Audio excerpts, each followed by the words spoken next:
Bonjour à tous, bienvenue sur le plateau de Lyon Mac TV pour votre rendez-vous hebdomadaire Lyon Politique. Décryptons l'actualité de la semaine avec les journalistes Raphaël Ruffier-Fossoul et Damien Gouy-Perret, le politologue Romain Blachier et le conseiller municipal de Vénissieux Farid Ben Moussa. Bonjour à tous. Bonjour Alexis. Bonjour. Au sommaire aujourd'hui, les élections européennes et la dissolution et les élections législatives. Évidemment, par où commencer? Dimanche soir, le score de Jordan Bardella aux élections européennes a poussé Emmanuel Macron à dissoudre l'Assemblée nationale. Dans le Rhône, c'est donc la fin du mandat des 14 députés. Tous remettent leur écharpe en jeu, sauf Hubert Julien Laferrière qui change de vie, qui va s'occuper des grands singes en Afrique. Alors messieurs, plusieurs sujets à aborder sur le thème des législatives. Raphaël, peut-être pour commencer, sur le Rassemblement national qui est arrivé en tête dans le Rhône, mais pas à Lyon dimanche. Il y a plusieurs circonscriptions qui pourraient être gagnables. Lesquelles? Quels sont les enjeux? Le RN aborde clairement ces législatives dans la peau du favori. C'est-à-dire qu'ils ont fait 7 millions de voix sur ce dimanche. Je rappelle que Marine Le Pen en avait fait un peu plus de 13 au deuxième tour de l'élection présidentielle. C'est-à-dire qu'ils ont un gros réservoir de voix. Ils sont en tête aujourd'hui dans les sondages. C'est a priori leur camp qui va le mieux se mobiliser parce qu'ils voient que la victoire est à leur portée. Donc ils abordent clairement cette élection dans la peau du favori. Donc il faut avoir une campagne qui est extrêmement courte. La gauche réussit quand même un vrai exploit d'arriver à s'unir en 3-4 jours. Et peut-être qu'ils peuvent inverser la donne, parce que globalement on va penser que ça va souvent être des duels entre la gauche et le RN. On voit mal la majorité présidentielle renverser la table d'ici 3 semaines, sauf un revirement, que peut-être un Édouard Philippe sorte du lot, que Emmanuel Macron se retire, quelque chose comme ça. Mais il faudrait un sacré événement aujourd'hui pour les relancer. Farid, sur le Rassemblement national, qui pourrait jouer sa carte dans le Beaujolais, dans la 8e, Pays de l'Arbrelle, dans la 11e, vers Givors, etc. Qu'est-ce que ça vous... Alors, je pense qu'ils seront plus hauts qu'on pense. Il y a 58 communes RN qui a mis en tête le RN lors des européennes. Et on regarde le score. Moi, j'ai fait un peu un truc. Tu habites en centre-ville, tu viens en vélo, tu votes vert. Tu habites en première couronne, tu habites en première couronne, banlieue, etc. Tu votes France Insoumise, tu viens en voiture, tu mets une demi-heure pour venir. Tu mets 1 heure en périurbain, tu votes RN. Ça va être à peu près concentré comme ça. Par contre... Plus on prend la voiture, plus on vote pour Marine Le Pen, c'est ça? C'est la carte. Moi, j'ai fait mes petits ronds. C'est exactement ça. C'est exactement ça au niveau des scores. Donc, ça va se passer comme ça. Par contre, je vois la gauche qui sera bien plus basse. Le 28... C'est ça, le 28 Le 30 juin. Le 30 juin, il y a des vacances. Les gens, ils sont organisés. Le vote France Insoumise, ça a été un vote qui a été communautaire. Moi, je l'ai vu. Ça n'a pas voté France Insoumise, ça a voté Rima Hassan. Clairement, il y a des gens, ils sont venus en groupe, ils sont venus avec une motivation. On a vu des drapeaux palestiniens partout. Les gens sont venus en groupe pour voter pour Rima Hassan. Ces gens-là, le 28 juin, ils s'en foutent. Le 30 juin, ils s'en foutent complètement de l'accord Front Populaire, excusez-moi. Front Populaire, et que ça va être un candidat Guzman qui est en face, etc., qui niait le génocide qui se passe en Israël, etc. Les gens, ils ne vont jamais se déplacer. Et ils ont pris leur billet de vacances et c'est pas eux qui vont décaler. Ils n'ont pas pris l'option annulation voyage. Donc, ils vont partir. On va avoir des scores qui vont être bien plus bas et le RN va en profiter. Romain? Sur la métropole, il y a effectivement des risques réels de victoire du RN, notamment dans la 13e circonscription, je pense à celle-ci. Effectivement, hors métropole, dans les circonscriptions du Beaujolais, c'est pas quelque chose qui est exclu. Il faut savoir que le vote Front National, c'est le vote le plus déterminé dans ces dernières élections. Toutes les enquêtes le montrent. Il y a très très peu de déperdition d'une élection à une autre. Le phénomène n'est pas nouveau. Alors, c'est plutôt périurbain, effectivement, RN, LR, plus RN. Ensuite, banlieue, vous avez beaucoup de LFI, mais il y a aussi du LFI de centre-ville. Je veux dire, vous prenez le 7e arrondissement, par exemple, où il y a typiquement des gens à vélo, ce que tu décrivais. Vous avez aussi la France Insoumise qui est largement en tête dans le 7e arrondissement de Lyon. Donc, vous avez différents électorats de LFI là-dessus. Dans les sondages, en fait, c'est pas complètement cuit. C'est-à-dire qu'effectivement, le RN, il est devant, mais juste derrière, et pas beaucoup derrière, vous avez le Front Populaire. pour le coup, c'est une alliance qui a été réussie. On va peut-être parler après de sa déclinaison dans le Rhône, qui peut poser certaines interrogations. Bien sûr. Voilà, donc je vais pas aller là-dessus. Effectivement, il y a quand même une réussite en quelques jours d'arriver à un programme commun. Ça n'a pas été facile. Il y a eu des grosses discussions, en tout cas. Boris Vallaud, qui avait porté la ligne PS au sein du programme, il m'a confirmé qu'il y avait beaucoup de tractations. Au niveau des circonscriptions, ça a été effectivement extrêmement dur, mais en tout cas, maintenant, c'est en marche, en fait, en quelques jours, alors qu'effectivement, il y avait une tentative de prise de vitesse du président de la République pour faire oublier qu'il avait perdu largement face au RN et qu'il avait perdu le vote de ce qui était autrefois le cœur nucléaire de son électorat, qui était le vote des grandes villes, et dans le vote des grandes villes où Raphaël Glucksmann, pour le coup, s'est imposé. Les partisans de Raphaël Glucksmann n'ont pas pu fêter le bon score, et 20 minutes après, le président de la République cherchait à le faire oublier. Damien ? Alors, en préambule, je voudrais dire que tout ça me fait gerber, tout ce qu'on vit depuis dimanche. D'abord, la dissolution au pied levé, les accords passés à gauche entre gens qui se tiraient dessus la veille, Ciotti qui part au Rassemblement national sans en parler à ses petits copains, les accords. Je pense que là, on est en train de vivre un moment assez historique qui fait que les Français vont de plus en plus se déconnecter de la politique et se dire c'est quoi ce cinéma ? Ça, c'est la première chose. Ensuite, il y a quand même quelque chose qui est hyper important. On a des commentaires qui sont sur la base, pas que de nous, de tous les médias, qui seront sur la base d'une élection européenne. L'élection européenne, c'est un scrutin à un tour, à la proportionnelle, c'est un exutoire. Il n'y a pas eu de campagne sur l'Europe, il y a eu une campagne uniquement sur Macron-Bardella. Ouais, ça dépend des candidats. Il y a des candidats qui ont fait campagne sur l'Europe. Non, mais je ne crois pas du tout que le résultat des européennes et même les projections au lendemain des européennes pour les législatives se retrouvent complètement dans les urnes.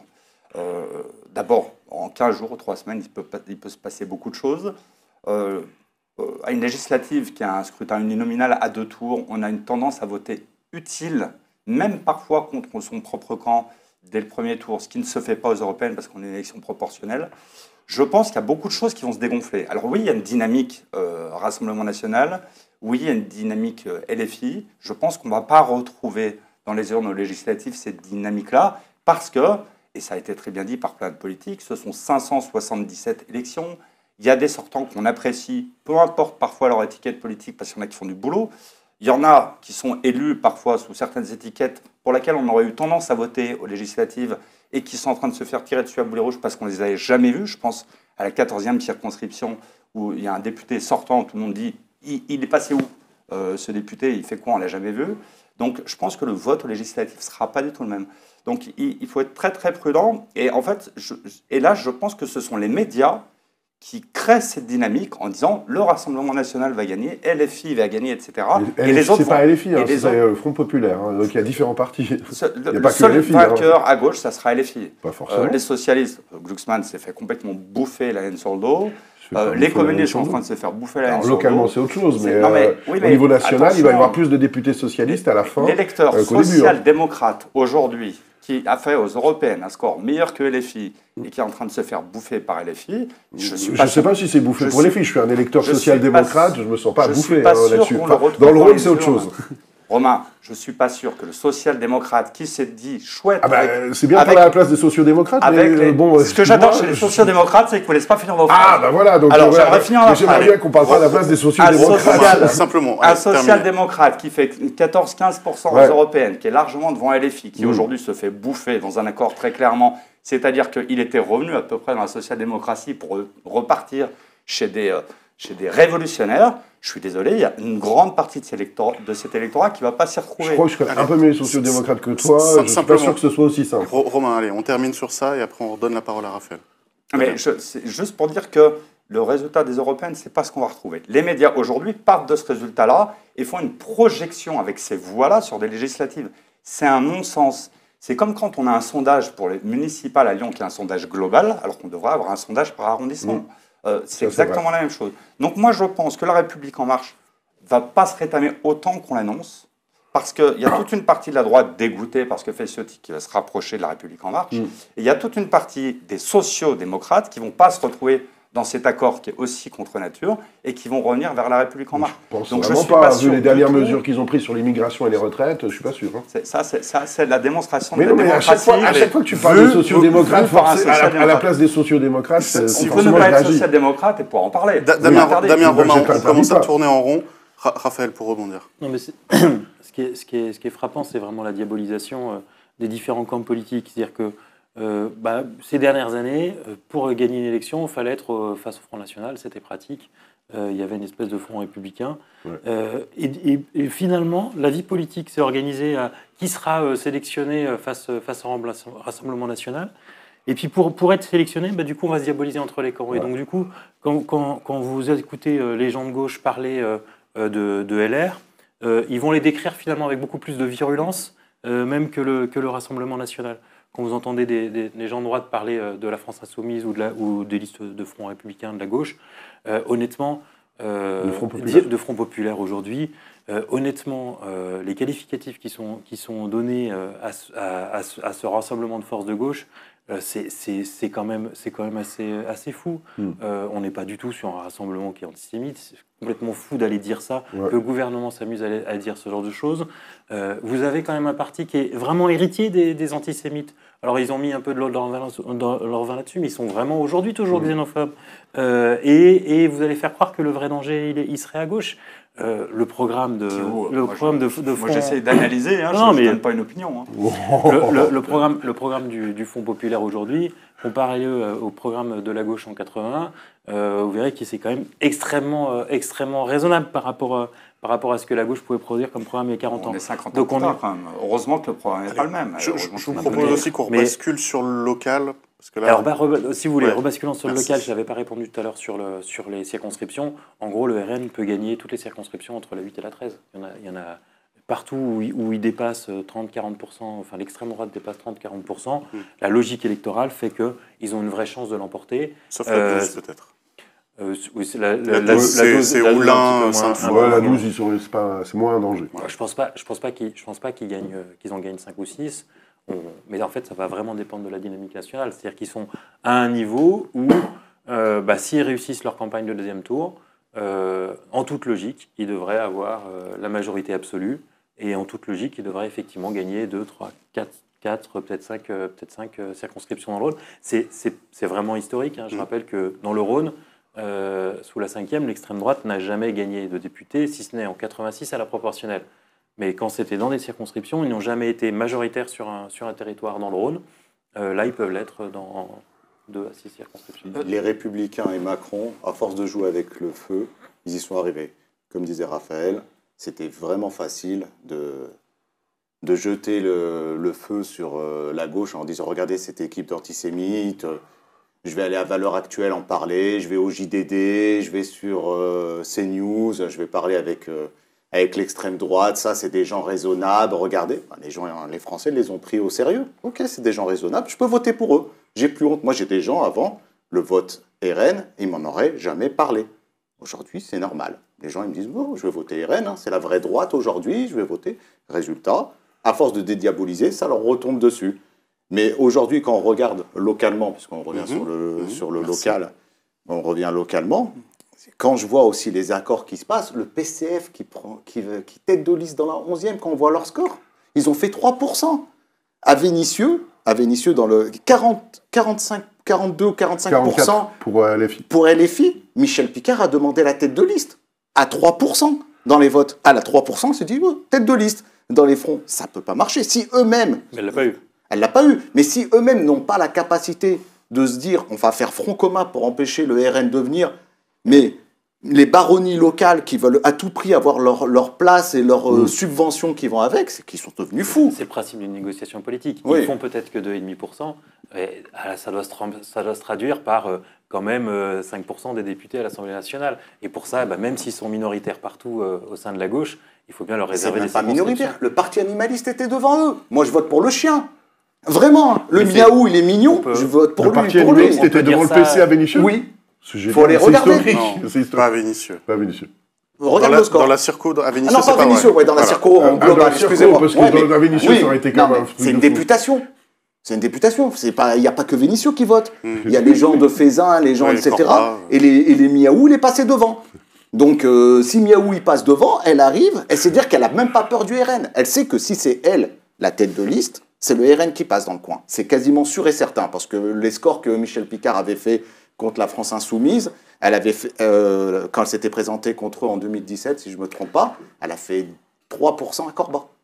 3% à Corba. Elle n'avait aucune chance d'arriver à élever son score derrière. Le PC fait partie de l'accord et c'est logique qu'ils aient une tête gagnable. Non, mais c'était surtout, je rebondis surtout sur la phrase quand tu dis ils mangent la laine sur le dos du PCF, mais ils n'ont plus de laine, ils n'ont plus de peau, ils n'ont plus d'os. Les seuls qui les maintiennent en vie, c'est le front, je sais pas quoi. Je parlais de alors, repartez pas là-dessus. Je vous propose qu'on parle de Lyon, qui potentiellement, début juillet, pourrait basculer totalement à gauche au niveau des circonscriptions, ce qui n'était pas le cas en 2020. 2 circonscriptions écologistes, 2 circonscriptions Renaissance. L'accord fait que finalement, bon, c'est peut-être pas une vague Front populaire qui va arriver, mais qu'est-ce que vous en pensez, Romain ? Déjà, c'est vrai que dans les accords, vous avez ceux qui peuvent être contents et ceux qui peuvent être moins contents. Ouais. Bon, moi, je suis content effectivement qu'il y ait un accord qui existe au niveau national pour pouvoir faire barrage à l'extrême droite.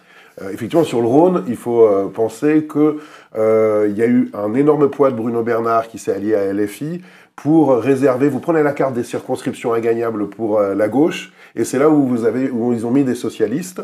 Vous prenez tout ce qui peut être les circonscriptions effectivement du Beaujolais, vous aurez des candidats socialistes et des candidates socialistes. Vous prenez évidemment sur Caluire, ce sera la même chose. Et puis effectivement à Lyon, il y a une circonscription qui a été réservée. Alors Glucksmann est en tête à Lyon. Mais effectivement, il a demandé la circonscription 1 qui était gagnable face à Thomas Rudigos, qui par ailleurs est un député qui fait énormément de travail, mais aujourd'hui je crois qu'on est de moins en moins évalué par les électeurs sur son travail, et de plus en plus l'étiquette nationale compte dans Lyon Intramuros. Donc c'est aussi pour ça que les candidatures dissidentes qui avaient pu être évoquées se sont probablement retirées, notamment parce qu'effectivement, ça marche plus comme ça. Vous savez, Lyon, comme il y a eu tous ces changements, comme il y a eu beaucoup de primo-arrivants, on vote beaucoup plus sur l'étiquette qu'il y a 10 ans, 15 ans, 20 ans. Donc, effectivement, là, pour le RN est au port du pouvoir aussi. Sur le coup, non, mais le RN est au port du pouvoir, mais pas dans Lyon. Dans Lyon, il y avait des possibilités peut-être que le PS ait des circonscriptions un peu meilleures qui lui a été données. On a pris la circonscription la moins gagnable possible, effectivement, la 4e, celle qui avait été faite pour ce bon vieux Raymond Barre, pour qu'il ait à son siège centraux se fouler. Et effectivement, voilà, l'accord a été un peu compliqué parce que Bruno Bernard a poussé de tout son poids en lien avec LFI pour justement dégager les socialistes. Et puis je pense qu'aussi à l'intérieur du PS, il y a aussi un certain nombre de gens qui ont envie d'avoir des accords de premier tour dès le départ et qui se disent qu'un PS fort à Lyon, c'est pas forcément ce qu'ils ont envie d'avoir pour pouvoir justement ne pas être ennuyés dans leur propre commune. Je pense qu'il doit y avoir ce genre de situation. Après, que l'accord... Enfin, il y a des choses effectivement intéressantes dans cet accord, des têtes nouvelles. Dans la 2e circonscription, effectivement, le profil qui a été choisi par Bruno Bernard et sans doute Cédric Van Stevendel, parce que c'est un proche des deux, c'est un profil intéressant. C'est une tête qui a... Boris Tavernier a énormément travaillé sur un certain nombre de sujets liés à l'alimentation. Donc ça, c'est pour le coup quelque chose d'intéressant, même si cette circonscription aurait dû revenir aux socialistes vu leur score qui était là.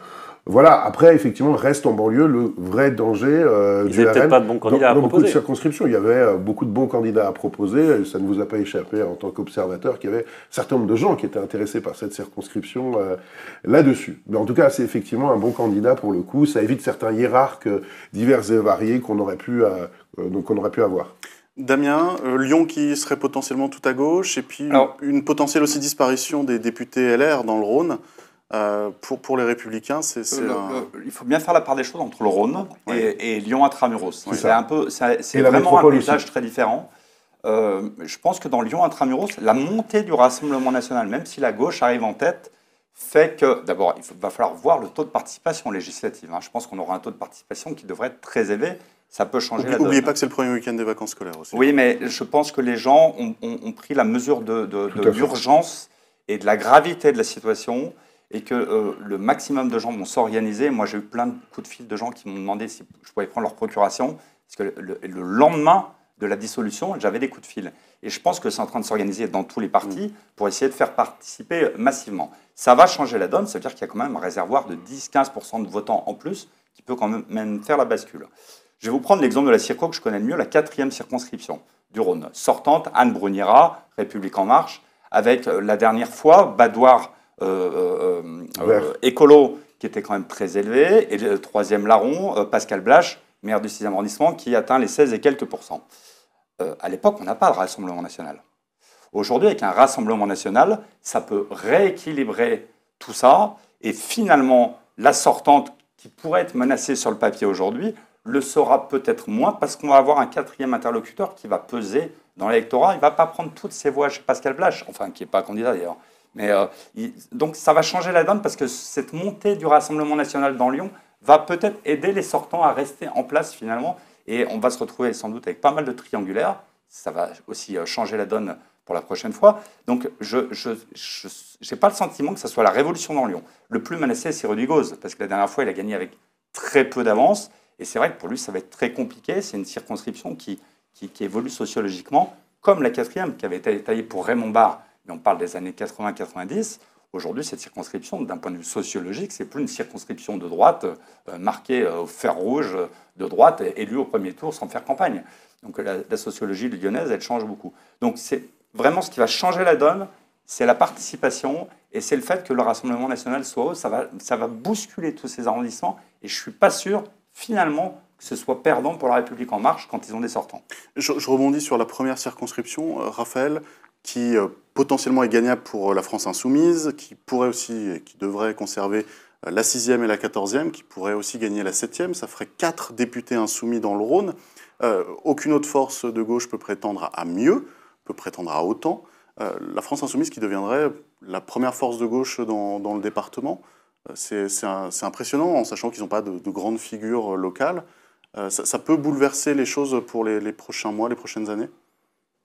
Oui, alors c'est vrai que c'est avant tout une question de mobilisation quand même. Et la difficulté, c'est que, on parlait des camps des sociodémocrates, des macronistes, etc. Oui, je pense qu'ils vont se mobiliser massivement, et qu'au final, ça ne changera pas grand-chose, parce que là où ils vont se mobiliser, c'est là où ils ont déjà gagné. Pour les sociodémocrates, ils devraient avoir 0 député, oui, mais peut-être un, mais ils vont se mobiliser, ils vont aller voter pour le Front Populaire. Je souhaite que Sandrine s'en sorte dans la 4e, mais je ne vois pas trop ailleurs où c'est gagnable. Alors, la 4e, effectivement, elle est gagnable. Je n'ai pas compris ce que vous avez dit sur les triangulaires, parce que pour le coup, dans la 4e... C'est moins gagnable de Lyon, mais c'est la moins pire qui a été laissée aux socialistes. C'est plutôt la situation où ça peut être la gauche qui gagne une circonscription qui est quand même, historiquement, la 4e qui a été faite pour que la droite la gagne toujours. Elle a été récupérée par les macronistes, mais normalement la gauche ne devrait avoir aucune chance. Il y avait une triangulaire, Pascal Vache se retirait pour appeler à voter Anne Brunira, mais demain on peut se retrouver justement dans une config où on n'a pas de triangulaire parce que le Rassemblement national est plus haut, donc ça va priver d'une triangulaire potentielle. Il peut y avoir une triangulaire avec le RN. Et d'un appel, et puis quelquefois on va se retrouver avec un RN qui est un peu plus haut et qui va peut-être finalement conforter le sortant, parce que le RN, il va peut-être aller piquer des voix chez LFI, il va peut-être piquer des voix dans la droite classique, etc. Donc peut-être qu'on va se retrouver dans une configuration qui est complètement différente et qui peut être aussi au bénéfice du sortant. Alors sur Lyon, je pense que Anne Brunira, c'est le bon exemple. En dehors de Lyon, je pense que les triangulaires... Lyon intramuros. Les triangulaires autour de Lyon, c'est pour ça que je disais que c'est très différent. Elles seront sans doute au bénéfice du Rassemblement national ou de la France insoumise. Ils seront plutôt au bénéfice du Rassemblement national aujourd'hui. Sur ma question sur LFI, Raphaël, si vous ne voulez pas répondre, je donne la parole à quelqu'un d'autre. Non, mais après, effectivement, l'accord, il part des accords de la présidentielle.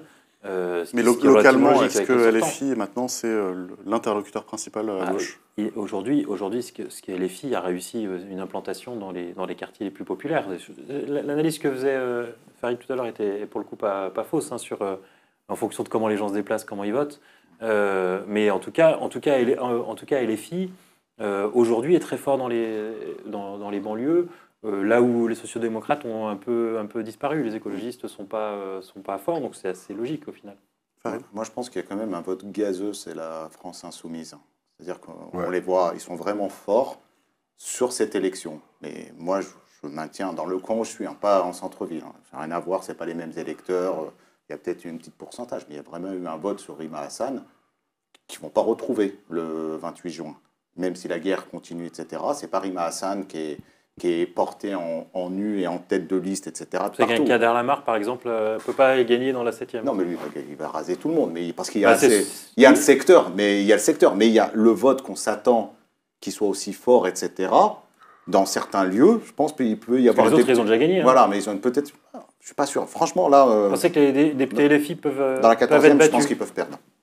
À Vénissieux, pourtant, ils ont fait 45%, etc. Je pense que dans les banlieues... Mais au profit de qui? Du RN. D'accord. Du RN. Moi, je pense... Qui envoie un inconnu. Hein. Ils peuvent envoyer un chien avec un t-shirt RN... Quoi qu'il en soit, il aura à peu près le même cerveau au final. Mais ça finira avec des scores hauts. Donc, moi, je n'ai pas de doute dessus. C'est-à-dire que les électeurs de Rima Hassan, ce n'est pas les électeurs d'Idir Boumerdit. Idir Boumerdit, que je connais, qui est une personne qui est très bien. Qui est le député sortant. Qui est le député sortant. LFI. Je peux vous assurer qu'il aura perdu une bonne partie de ses électeurs le 30 juin. J'ai tellement envie de les faire voter le 28. Donc le 30 juin... Il avait un week-end. Voilà, ils m'ont foutu en l'air mes vacances. Donc je pense qu'il peut y avoir des surprises. Et c'est quelque chose à discuter. Mais par contre, il faudra vraiment que... Je serais surpris. Ouais. Non, mais je serais surpris aussi. Je ne suis pas surpris, moi. Ouais, on moi, est un peu surpris depuis quelques jours. Ouais, j'étais en train de manger des nems tranquilles et il y a un mec qui arrive et qui dit en fin de compte, on va refaire des élections législatives. Là, moi, j'étais surpris. Moi, je suis surpris de tout. Donc, tout peut arriver. Par contre, moi, je ne veux pas jouer au poker avec Bruno Bernard. Ça doit être le meilleur joueur du monde. Hein. Parce que maître Maryse Garin, etc. Marie-Charlotte Guérin qui fait 5 ou 7 ou 10%. Pas les députés sortants. C'est normal de la garder. C'est les gens, ils jouent dessus. C'est-à-dire que je suis le plus faible, je suis tout fragile dans mon corps, mais c'est moi qui prends le poste. Le PS, franchement, vous êtes des mauvais négociateurs. Hein. Romain? Alors, effectivement, sur un plan local, on n'a pas, je vais pas, les négociateurs, ils ont eu un travail qui était, à mon avis, relativement difficile lorsqu'ils étaient face à une alliance. Il faut les virer. LFI, et puis ELV et puis LFI là-dessus. Il y a un électorat aussi qui est gazeux, tu l'as dit là tout à l'heure, qui existe aussi en centre-ville. Là, tu parlais des électeurs et des électrices LFI. En centre-ville, tu as vraiment des gens qui passent de LFI à ELV, ensuite après qui passent encore à autre chose. On a vraiment des déplacements. Quand tu fais le bureau de vote par bureau de vote, c'est frappant de voir dans l'électorat de gauche des centres-villes et puis des banlieues proches, type Villeurbanne par exemple, des passages d'un parti à l'autre, d'une élection à l'autre. C'est complètement fou, cette histoire-là. Et effectivement, je suis d'accord, Bruno Bernard, c'est un très bon joueur de poker parce qu'en fait, il est rétamé sur la métropole et à la fin, sur la ville de Lyon, il va avoir non pas une, mais 2 députés, finalement, là-dessus. Et puis, il arrive à essayer de sauver un peu les apparences, alors qu'effectivement, les Verts, c'était les grands perdants du scrutin de la dernière fois. Mais comme effectivement, ils ont les appareils militants, comme effectivement, il se trouve que Bruno Bernard, c'est un spécialiste de la carte électorale, comme il se trouve effectivement qu'il y a un certain nombre de choses, ils ont réussi à faire ça. Après, c'est pas forcément bon d'humilier ses partenaires, parce que quelque part, Bruno Bernard, en même temps, il veut des listes de premier tour partout dans la métropole. Il ne peut pas demander aux gens de faire des listes de premier tour partout dans la métropole et puis envoyer certains de ses partenaires dans toutes les circonscriptions les plus ingagnables possibles là-dessus. Sur la mobilisation, pour en revenir à ça, moi je pense pas qu'il va y avoir une baisse fondamentale de la mobilisation. Peut-être sur les publics que tu as dit, par contre, ça c'est tout à fait possible, effectivement, qui ont parfois voté, tu vois, sur un seul item, et ça c'est complètement vrai, mais parce que c'est des élections qui sont tellement dramatisées que, à mon avis, le taux va être extrêmement élevé là-dessus. Voilà. Raphaël. Non, mais je vois que c'est attriste Romain, mais c'est assez logique au final que le PS n'ait pas été investi plus que ça à Lyon, pour 2 raisons. Parce que dans des accords, d'une part, en général, les formations défendent un peu là où ils ont des élus locaux. Si vous investissez systématiquement le parti qui est arrivé en tête, il n'y aurait plus un député PS aujourd'hui. Ah mais j'ai pas dit systématiquement, mais il y a des surcoûts sur lesquels on est arrivé largement en tête. On n'aurait eu que des députés LFI, il y en aurait eu beaucoup moins d'ailleurs, parce qu'ils n'auraient pas pu faire l'alliance, mais il n'y aurait eu que parce que Mélenchon était en tête partout à gauche. Il n'était pas en tête partout à gauche, il n'était pas en tête partout. Quasiment. Oui, mais là il y a un nouvel étiage. Oui, mais là on ne parle plus des présidentielles. Là c'est un peu la même chose. Après, in fine, au niveau national, il y aura plus de socialistes probablement à l'Assemblée nationale le 7 qu'il y en avait avant. Romain. Donc c'est pour ça que l'accord au global laissez parler vos petits camarades. n'est pas si mauvais. C'est sur le Rhône ou des problématiques. Donc il y a un accord qui est en réalité plutôt équilibré, pas problématique au niveau dans national. Le Rhône. Pour exister dans le Rhône, il aurait fallu que le PS sache faire exister des personnalités avant l'élection, ce qu'ils n'ont pas su faire. Quand vous avez... Alors, qui est investi, a priori, sans doute, dans la 5e, j'imagine que ce sera Matteucci. Les noms sont sortis. Hein. Et bien, c'est ça.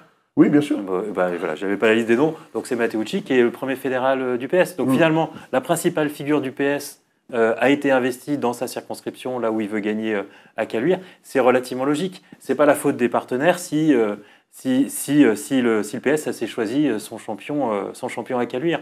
Et on pourrait parler des européennes.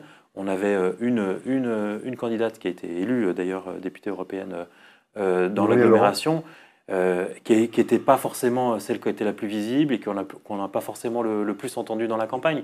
Donc le PS, pendant 2 ans et demi, n'a pas construit des champions. Évidemment, dans la deuxième, il y avait Jean-Christophe Vincent à créer plus de qui aurait pu, mais qui ne s'est à aucun moment déclaré. Si, c'est déclaré.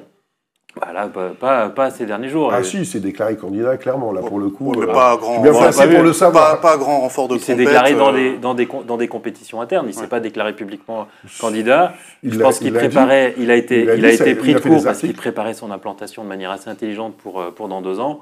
Bon, c'est raté.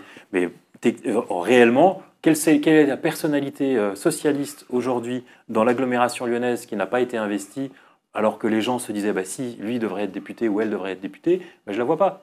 Allez, on est arrivé au terme de l'émission. On aurait dû évoquer le cas du score catastrophique des écologistes et ce que ça pouvait entraîner pour Grégory Doucet, mais ça sera l'occasion de le faire pour les prochaines semaines. En tout cas. En tout cas, voilà. Ça, c'est Grégory Doucet. On peut donc remercier Bruno Bernard. On arrive donc à la fin de cette émission. Merci de nous avoir suivis. L'actualité continue sur lyonmac.com et on se retrouvera la semaine prochaine pour parler encore de législative.